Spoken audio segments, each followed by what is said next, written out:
on est allé chercher des idées au Canada et nous, on est allé chercher un monsieur au Québec que vous connaissez bien. On a tous un peu quelque chose en nous de Jacques Tardif. C'est sa première sortie depuis février 2020, puisque le Canada l'avait happé, ne voulait plus le laisser sortir. Jacques, on te redit l'immense plaisir que nous avons de t'accueillir à nouveau pour la séance, la conférence inaugurale de ce colloque. Tu as 45 minutes. Je sais que quand on te dit 45 minutes, tu respecteras 45 minutes pour nous parler, pour nous parler cette fois-ci de la liberté d'apprendre. Merci encore une fois, Jacques. Merci bien. Je vais essayer de m'adapter à tous ces petits trucs autour de moi, là, alors que d'habitude, je suis à l'aise avec mon ordinateur devant moi et tous mes secrets. Bonjour à toutes, bonjour à toutes et à tous. Ça me fait plaisir d'être parmi vous et puis c'est vrai que depuis février 2020, je me plaisais à dire que je n'avais pas quitté mon île. Je restais à Montréal tout seul, comme ça, sédentaire. Alors voilà.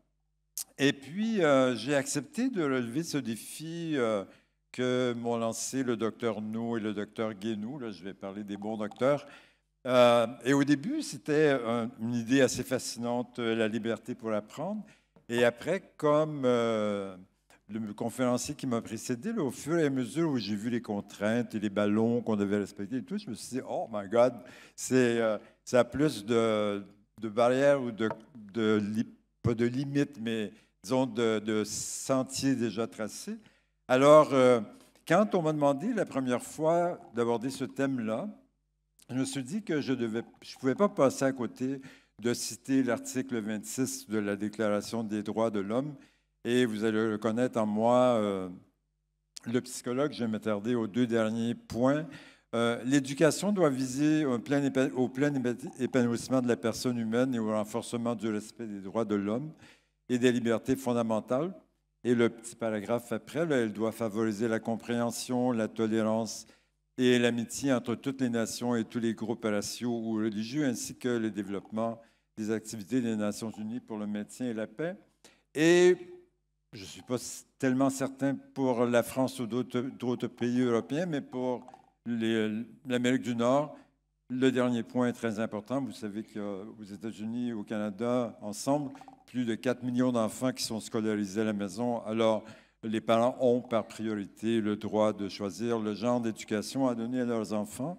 Et puis, bon, il y a différents types d'écoles également.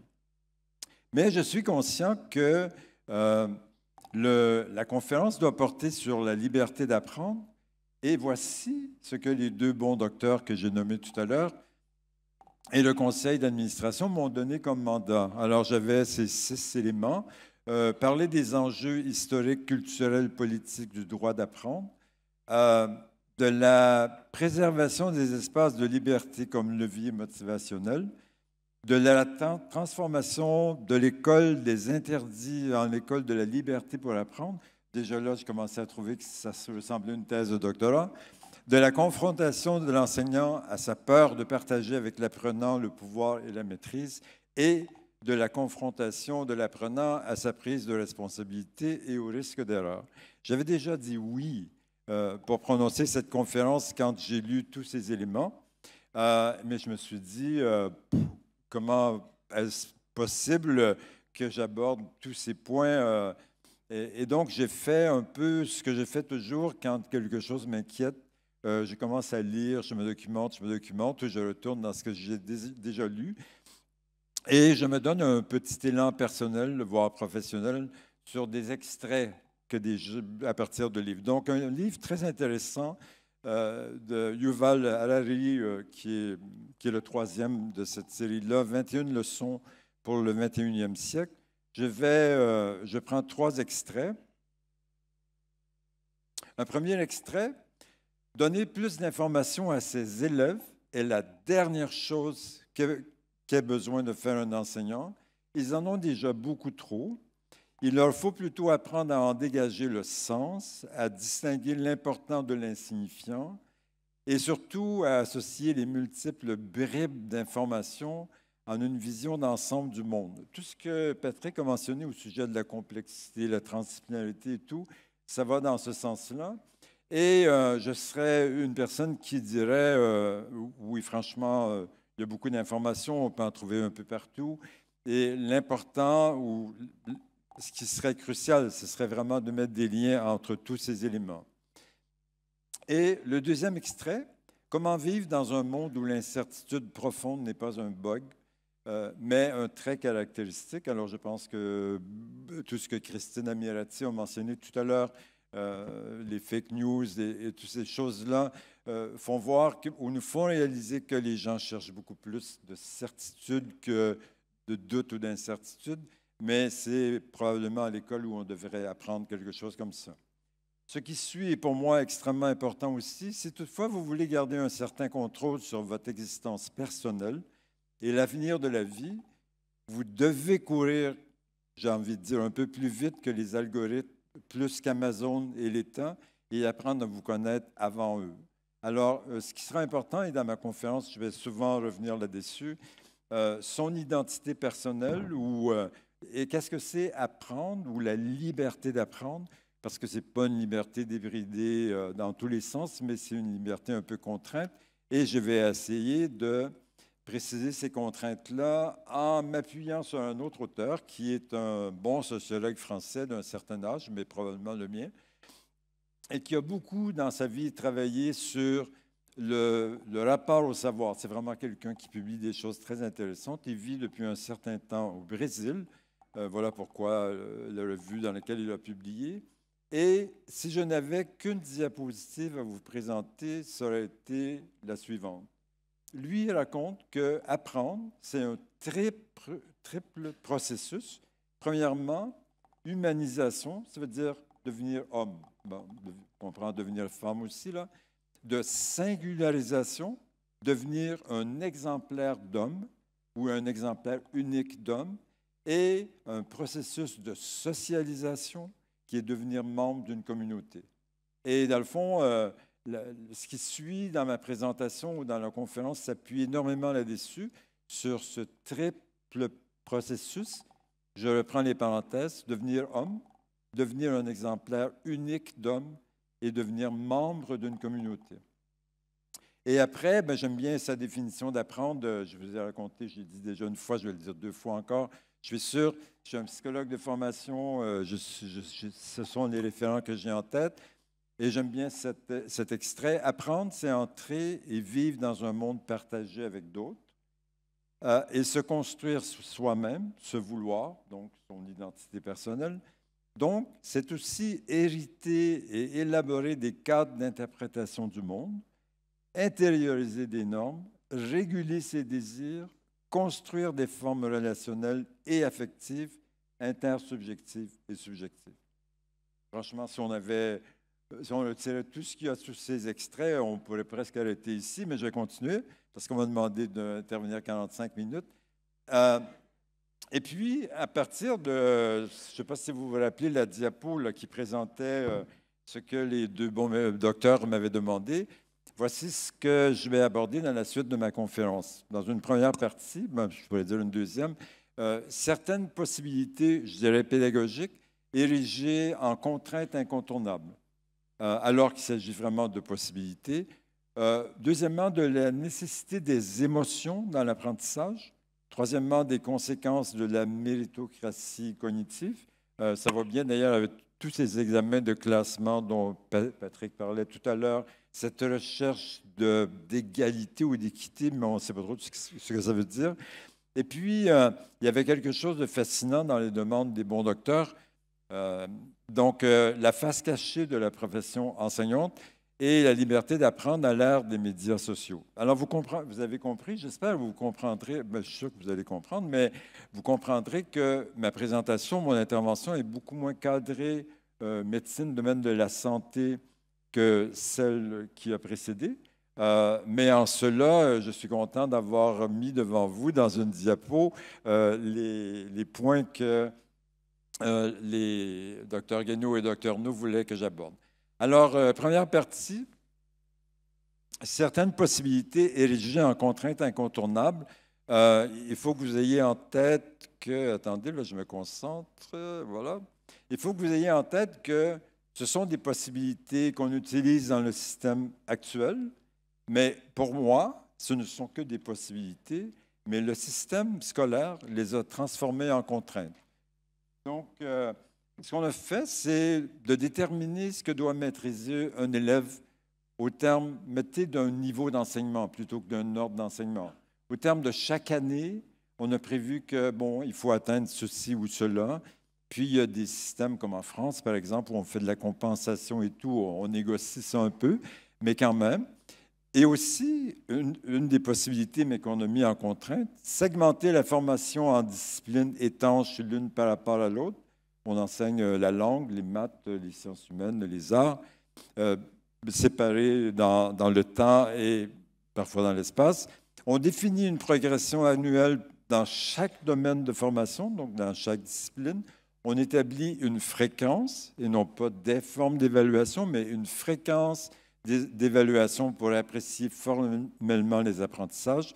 Et on favorise le redoublement à titre de soutien à la progression dans la formation, compte tenu notamment des seuils de passage et des mécanismes de compensation. Je n'ai pas le temps de parler de ça, mais entre vous et moi, si l'école s'appuyait sur les recherches qui sont faites sur l'efficacité du redoublement, il n'y en a aucune qui ferait ça comme mesure de reprise des difficultés des élèves. Mais ça fait partie de... On n'a pas l'évidence base très forte dans le domaine de la formation, donc ça fait partie des pratiques qu'on met en place et qu'on accepte comme étant essentielles. Alors, excusez-moi, cette diapo qui, je suis toujours dans le même thème, des contraintes qu'on a des possibilités qu'on a transformées en contraintes, et c'est un peu pour contredire ce que je pour aller à l'encontre de ce qui était présenté dans la diapo précédente. On réalise maintenant encore plus, mais avec l'informatique encore beaucoup plus, que de nombreux apprentissages sont réalisés en dehors d'un cadre institutionnel formel et qu'il serait vraiment crucial et urgent qu'on prenne en compte les connaissances antérieures des apprenants, des apprenantes et des élèves pour poursuivre l'apprentissage. Et en cela, la classe inversée nous enseigne des choses vraiment assez fascinantes sur ce qui est appris en dehors d'un cadre institutionnel. Deuxièmement, la progression qu'on a prévue pour les élèves, je parle de l'école primaire, je vais parler de l'école secondaire, la progression qu'on a prévue pour les élèves en matière d'apprentissage, c'est une progression pour un élève que personne n'a jamais vu et honnêtement qui n'existe pas. C'est une espèce de projection théorique sur qu'est-ce qu'un élève de 7 ans pourrait bien apprendre durant, si vous étiez au Québec, 180 jours dans une année, puis déterminer là-dessus des seuils de passage et des étapes d'évaluation. Honnêtement, quand on demande à une enseignante ou un enseignant au primaire, avez-vous déjà vu cet élève-là? Rares sont celles ou ceux qui peuvent dire, oui, il y en a un dans ma classe, je sais c'est qui. Mais ils disent, ben, c'est à peu près une courbe normale, puis bon, Gass a bien défini le truc. Là. Troisièmement, et là, ça va un peu en lien avec... je pensais que c'était la fin de votre conférence, Patrick, puis je me disais, ah, ça, ces 2 diapos, mais il y a 2 diapos qui ont beaucoup parlé de complexité et tout. Donc, on sait assez clairement aussi que la division en disciplines n'a aucun lien avec la complexité des problématiques de la vie en dehors de l'école. Et on sait également que les évaluations formatives sont celles qui assurent la progression significative de l'apprentissage et qu'il n'y a pas vraiment de recherche ou d'observation terrain qui démontrerait que l'évaluation sommative ou que l'évaluation certificative soutient la progression significative de l'apprentissage. Donc, voilà un premier point. Et puis, c'est vrai qu'il en restait un autre. Le temps d'enseignement, c'est une balise erronée pour déterminer la durée de l'apprentissage. Alors, je pense que je n'aurai pas le temps de parler de mes dernières diapos. Je vais en parler maintenant. Il y a des endroits qui, au lieu de définir la scolarité à l'école primaire et à l'école secondaire en termes d'années, les ont définis en termes de cycle d'apprentissage. Alors, par exemple, il y a des pays où l'école primaire qui dure 6 ans a 2 cycles d'apprentissage, un cycle de 3 ans, un premier cycle de 3 ans, un deuxième de 3 ans. Et vous imaginez que pour passer de la première année du premier cycle à la deuxième année du premier cycle, mais il n'y a rien d'évaluation formelle là-dessus. On est toujours dans un contexte d'apprentissage et on est toujours dans un contexte de progression. Bon, j'espère que j'ai eu le temps d'aller à ma diapo, mais je ne pense pas, donc, parce que là, je bavarde un peu. Et donc, deuxième point, de la nécessité des émotions dans l'apprentissage. Souvenez-vous des 3 éléments mentionnés à partir devenir homme, devenir un exemplaire unique d'homme et s'intégrer dans une communauté. Et je dirais que l'école primaire ou l'école secondaire, qu'on le veuille ou pas, ce ne sont pas vraiment des lieux où on s'occupe des émotions des gens. Et puis, j'attirerai votre attention sur le dernier point qui est là. Le premier point, là, peu de doutes subsistent depuis plusieurs années quant à plein de choses. Dernier point, aux sources scolaires de l'impuissance apprise ou acquise. Si on faisait une traduction littérale de l'anglais, on dirait de l'impuissance acquise. Il y a un nombre de recherches intéressants qui, depuis les années 75-80, démontrent qu'à l'école, il y a un nombre d'enfants, peut-être 30 qui développent ce que des psychologues appellent de l'impuissance acquise. Ils développent par rapport à eux une perception qu'ils n'ont pas la compétence pour réussir dans les maths, dans les sciences humaines ou peu importe la discipline. Ce n'est pas quelque chose, ce n'est pas une perception qu'ils avaient d'eux-mêmes avant de mettre les pieds à l'école. C'est une perception qu'ils ont développée à l'école. Les recherches démontrent qu'après 2 ans, on a déjà probablement commencé à développer passablement quelque chose de stable, ce qui est dramatique, par rapport à la perception de soi. Et donc, c'est pour ça que quand on pense devenir un exemplaire unique d'homme, liberté d'apprendre, il y a quelque chose qu'on devrait soigner de ce côté-là. Alors, je passe les éléments de la diapo. On n'a pas de doute sur le fait que si l'apprenant, l'élève, ne peut pas donner de sens à ce qu'il apprend, il n'y a pas vraiment d'apprentissage en profondeur. Il pourrait y avoir de l'apprentissage en surface, si vous voulez, ou mémoriser quelque chose, mais l'apprentissage en profondeur ne se produit pas. Et il y a quelque chose d'important que les recherches démontrent également, le rôle crucial de la motivation, penser à l'engagement, la persévérance et tout, dans tout apprentissage qui est signifiant, et aux influences multiples, mais je l'ai laissé entendre depuis le début, de l'apprentissage sur le développement identitaire de l'élève. Personnellement, je suis un vieux monsieur maintenant, mais si j'avais je ne sais pas pourquoi j'ai mis mais si j'avais quelque chose à mentionner par rapport à l'école primaire et l'école secondaire, en termes négatifs, ce serait de dire ce lieu-là ne s'occupe pas vraiment de l'identité que chaque personne, chaque élève est en train de développer. Alors, c'est un peu la même organisation que pour mon thème précédent. Je dirais que la liberté d'apprendre, je suis un peu moins systématique que Patrick là-dessus. Là, lui, il faisait des trucs plus ciblés que moi. Je dirais que la liberté d'apprendre, ça repose sur une insertion confiante de l'apprenant dans une communauté de pratique. J'entends pas souvent Christine Amirati, mais quand je l'ai écoutée tout à l'heure, je me suis rappelé qu'elle utilise beaucoup le mot bienveillance ou être bienveillant, c'est ça. Ça veut dire que je suis dans un contexte d'apprentissage et je suis en train de devenir membre d'une communauté. Et donc, on me donne la chance, la liberté d'apprendre dans un contexte d'insertion confiante. Deuxièmement, la conscience et l'affirmation de mon identité personnelle comme apprenant. Et là, on est moi qui est en train de devenir un exemplaire unique d'homme. Et l'intégration progressive des cadres d'interprétation du monde, de sa culture. Et ça, c'est assez complexe parce que quand on vit dans des sociétés... J'hésite d'utiliser les mots là, parce que le Québec et le Canada se crêpent le chignon régulièrement sur la multi-ethnicité, sur l'inter-ethnicité et tout. Mais disons, quand on intègre dans nos sociétés une grande diversité culturelle, c'est important de très bien définir les cadres d'interprétation du monde de sa culture et de permettre aux enfants, aux adolescents, mais de permettre aux gens que nous sommes d'intégrer les balises de ce cadre mais d'être conscient que ce cas en est un parmi d'autres et qu'on devrait avoir un bon seuil de tolérance par rapport aux autres cas. Et puis, le dernier point, vous voyez venir, puisque j'ai parlé d'impuissance acquise et tout, la perception positive de sa compétence comme apprenant. Et cela, et je vais expliquer le dernier bout, dans sa participation légitime, graduelle et contributive à son environnement. Pour faire court et rapidement, ceci est influencé par les gens qui ont théorisé ou conceptualisé les communautés d'apprentissage ou les communautés de pratique, et ils ont toujours en tête, ces gens-là, une relation maître-apprenti.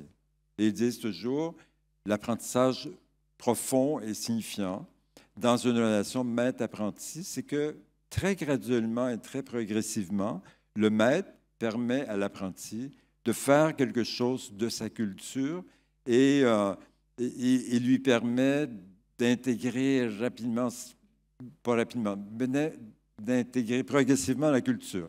Alors, l'exemple qui est le plus souvent donné, c'est les tailleurs en Égypte, parce que les anthropologues ont beaucoup utilisé ça. Le maître, par exemple, peut permettre à l'apprenti de passer un fil quelque part. Mais ça a l'air peu significatif pour nous. Mais dans cette communauté de tailleurs, faire cela, c'est déjà un geste qu'eux appellent une participation légitime, graduelle et contributive à une communauté. Mais je n'ai pas le temps d'aller plus loin là-dessus.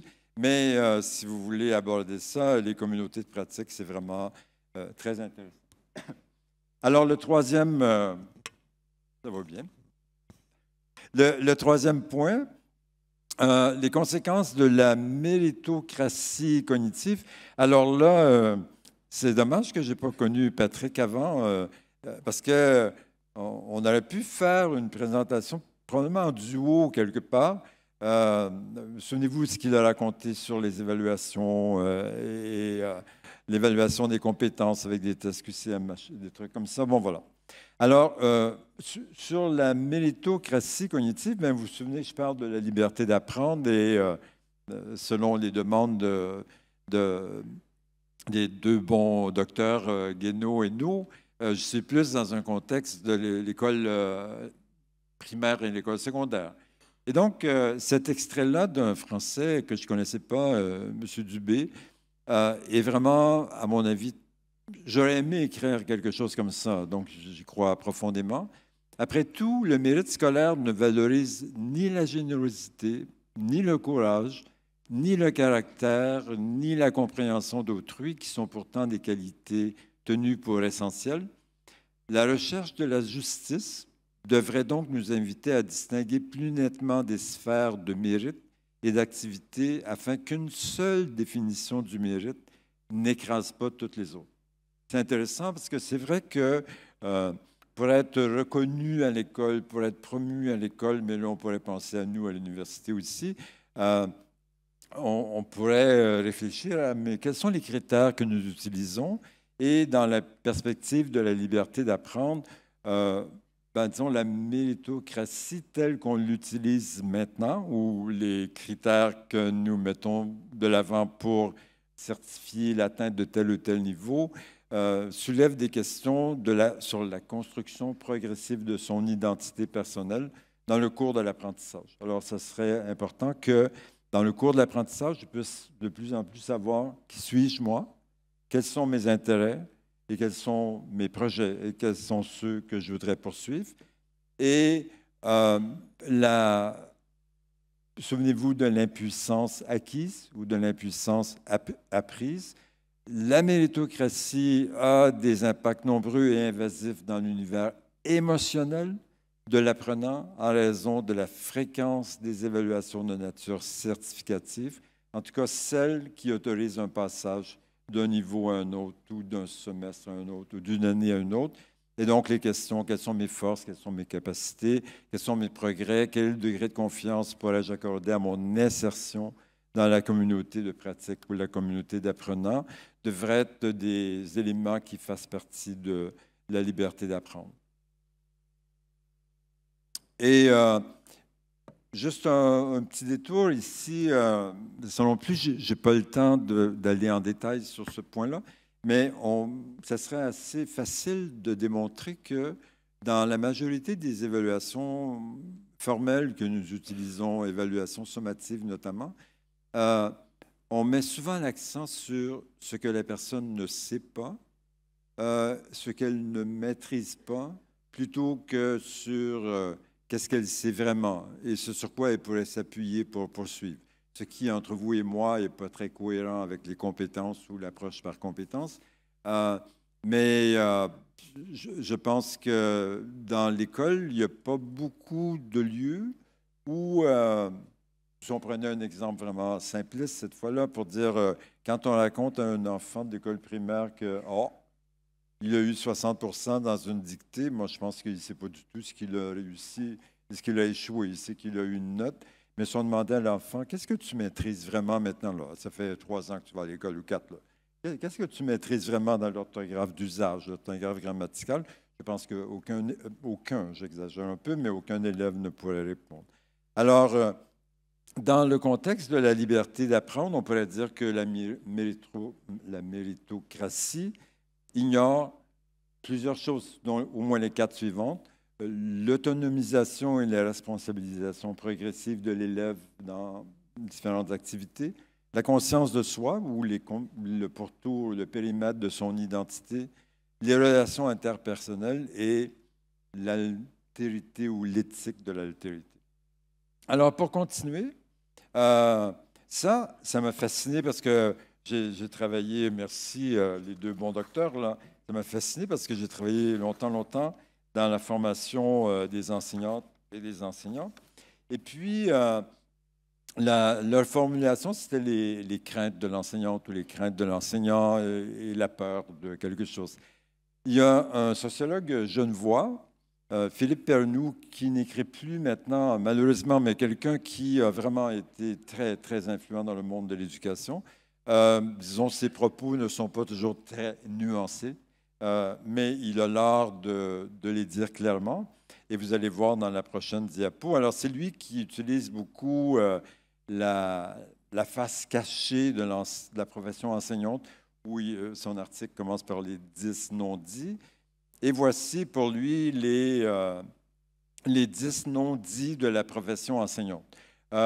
Bon, je ne vais pas détailler tout ça, mais regardez seulement les mots utilisés comme la séduction niée, le pouvoir honteux, la part du bricolage inefficace, la solitude ambiguë. Déjà là, c'est de dire, oh wow, de quoi s'agit-il? Personnellement, je vais avec vous aborder 3 points, la peur, l'évaluation toute puissante et l'inavouable décalage. Et puis, bon, on peut faire des liens avec nous, si on veut, dans nos formations. Alors, on raconte, c'est plutôt les sociologues qui documentent ça que les psychologues, que chez plusieurs enseignants, il y a des peurs, mais des peurs importantes. Je ne sais pas pour la France, mais disons que pour l'Amérique du Nord, le Canada et le Québec ne faisant pas exception là-dessus, après 5 ans de pratique ou après 5 ans après la formation, au Québec, il y a à peu près 30 des enseignantes et des enseignants qui ont quitté la profession en disant que jamais plus ils vont revenir à ce truc-là et que s'ils avaient su ce qui les attendait, c'est pas là qu'ils seraient allés. Alors déjà, c'est intéressant. C'est intéressant aussi d'analyser pourquoi c'est comme ça. Alors, mais bon, les éléments que j'apporte ne justifient pas le fait que des gens se retirent de la profession. Mais disons, dans la peur, il y a la peur de perdre le contrôle du groupe ou de ne pas être capable d'établir un environnement d'apprentissage. Vous imaginez que vous passez 180 jours avec 25 enfants, 5 jours par semaine, si vous n'avez pas le contrôle du groupe. Et c'est vraiment pour ça qu'il y a beaucoup de livres qui existent sur la gestion des groupes ou la dynamique des groupes à l'école. Il y a aussi la peur de devoir recourir à des contraintes défavorables à l'engagement des apprenants. Les élèves sont pas assez engagés, sont pas assez motivés, donc on les menace avec en disant bon, il va y avoir je ne sais pas moi, tel travail à faire ou il va y avoir une évaluation. Ça, c'est un outil puissant. La peur d'être confronté d'une manière régulière à la démotivation des apprenants est quelque chose qui est de plus en plus croissant ou de plus en plus fréquent, la peur d'être remis en question par les parents. Et le discours de evidence-based, ben, c'est rendu, je ne sais pas pour vous, nous, c'est rendu dans les écoles primaires. Il y a des parents qui disent à l'enseignante, mais pourquoi est-ce que vous enseignez la lecture comme ça? Parce que on a raconté ailleurs qu'on pouvait avoir une approche globale et vous commencez par les lettres ou peu importe. Et donc, de devoir justifier pour les choix pédagogiques. L'autre élément, dans la peur des enseignantes et des enseignants, l'évaluation toute puissante. Et ben, si vous regardez au milieu, là, des évaluations qui autorisent ou non le passage à un niveau suivant. Les enseignantes et les enseignants ne sont pas naïfs, ils ne sont pas des gens insensibles. Et ils sont conscients que le fait de faire doubler quelqu'un ou le fait de mettre échec à quelqu'un ou le fait même de mettre 11 sur 20 à quelqu'un, c'est quelque chose qui n'est pas très valorisant ou c'est quelque chose qui pourrait ébranler la personne qui reçoit une telle évaluation. Mais les enseignants savent aussi que, et c'est le dernier point, ils peuvent utiliser des évaluations, des trucs un petit peu privés pour dire il manque juste quelque chose à cette personne-là pour qu'elle passe. Puis bon, il y a le bon grain dans cette personne-là, ben go, on va la laisser passer.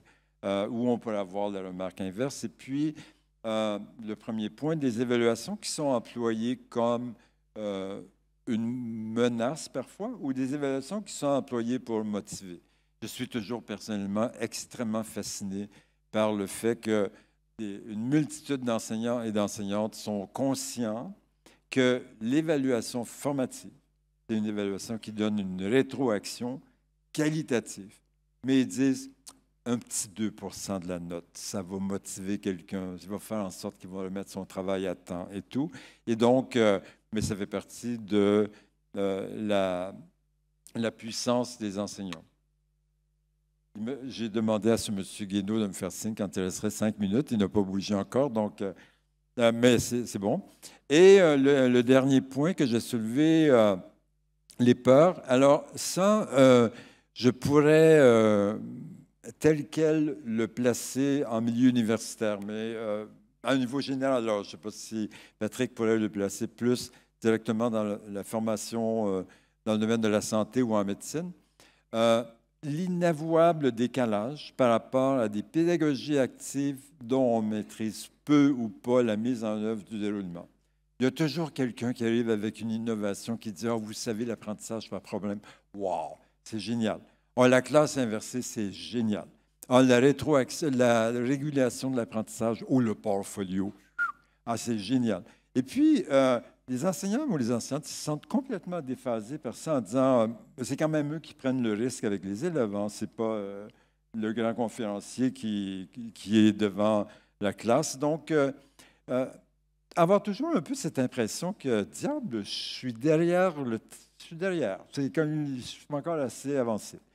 Et puis, le deuxième point, mais là, c'est encore pire, des outils numériques de plus en plus présents et influents dans la vie des élèves. Alors là, ben, la pandémie, elle nous a nuit à plusieurs niveaux, mais disons que sur le plan de l'école, à la fois l'école primaire, on se dit « Oh, wow! » Les enfants peuvent faire un nombre de choses incalculables, mais bon, mais c'est intéressant maintenant qu'ils sont revenus à l'école après avoir passé 3 mois chez eux avec le cellulaire, vous appelez ça voilà, ou l'iPad ou tout ce que vous voulez.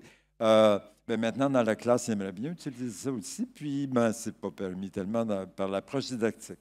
Mais donc, la maîtrise des outils numériques, c'est quelque chose qui est vraiment très important pour l'acculturation des élèves, devenir membre d'une communauté. Et les enseignants ou les enseignantes ne se sentent pas, pour une grande majorité d'entre eux, bien équipés pour ça.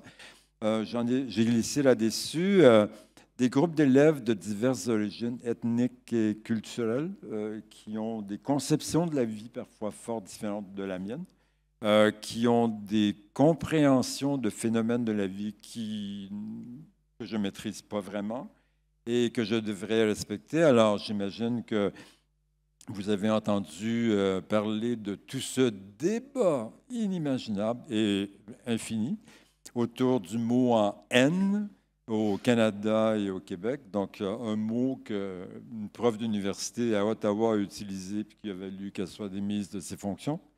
Et donc, maintenant, tout le monde parle du mot en N. Moi, je ne le dirai pas ici, là, mais j'imagine que vous représentez de quoi il s'agit. Et puis, je reviens à l'autre élément, des parents qui interrogent les données probantes à la base des choix didactiques et pédagogiques. Et ça, les enseignants ou les enseignantes sont assez inconfortables avec ça. Patrick mentionnait, quand il parlait de la pédagogie tout à l'heure, que beaucoup de profs d'université imaginent que c'est intuitif. Il y a beaucoup d'enseignantes et d'enseignants qui disent ben, la pédagogie, c'est quand même, il faut aimer les élèves, il faut avoir un certain charisme, il faut avoir de bonnes relations avec les élèves, puis il faut bien comprendre, mais ils ne sont pas, pour plusieurs d'entre eux, convaincus qu'il y a des bases de recherche derrière ces choix-là. 5 minutes, c'est bon. J'arrive au dernier point. La liberté d'apprendre à l'ère des médias sociaux. Alors là, la diapositive qui suit, ça ne vous apprend rien, là. Je dirais, c'est vraiment le cadre, je pourrais m'arrêter là d'ailleurs, c'est le cadre que j'ai voulu utiliser tout au long de la conférence avec vous, qui est un concept très, très bien décrit d'ailleurs par Bernard Charlot. Humanisation, devenir homme. Socialisation, devenir membre d'une communauté. Singularisation, devenir un exemplaire unique d'homme. Et il est fort probable que si vous avez écouté l'approche que j'ai utilisée, vous avez pensé que j'ai insisté davantage sur le troisième processus de la singularisation. Vous avez bien raison, mais c'est le psychologue en moi, c'est ma préoccupation dans la vie. Je n'ai pas une préoccupation de sociologue, mais j'ai beaucoup plus une préoccupation de sociologue. Là, je vais faire devant vous quelque chose que je n'aurais pas fait si j'avais eu mon ordinateur, mais je vais passer à la vitesse de l'éclair 2 diapos. Voilà. Au cas où Gaël me dise qu'il ne me reste plus de temps, c'est la dernière diapo. Dans l'état actuel, si on prend les 3 processus mentionnés par Charlot, on pourrait dire que la liberté d'apprendre requiert des jeunes, c'est une liberté qui n'est pas sans contrainte, qu'ils intègrent un très haut niveau d'alphabétisation numérique. Et ça ne veut pas dire juste être capable de taper des lettres sur un clavier ou d'être capable de programmer quelque chose, c'est beaucoup plus que ça. Ça voudrait dire qu'ils doivent maîtriser les stratégies et les outils d'analyse de la validité des informations. Disons que tout ce qui tourne autour des fake news dans la vie nous convaincrait vraiment de la nécessité d'avoir des outils assez opérationnel, assez réfléchi pour dire oui, cette information est valide ou non, ou elle est valide jusqu'à tel degré. Adopter une posture de doute et de réflexivité dans leurs interprétations et leurs actions. Vous vous souvenez dans l'extrait que j'ai cité de Harari en disant le doute, ce n'est pas un bug, le doute, c'est ce dans quoi on vit maintenant, et la certitude, ce n'est pas ce qui balise nos vies.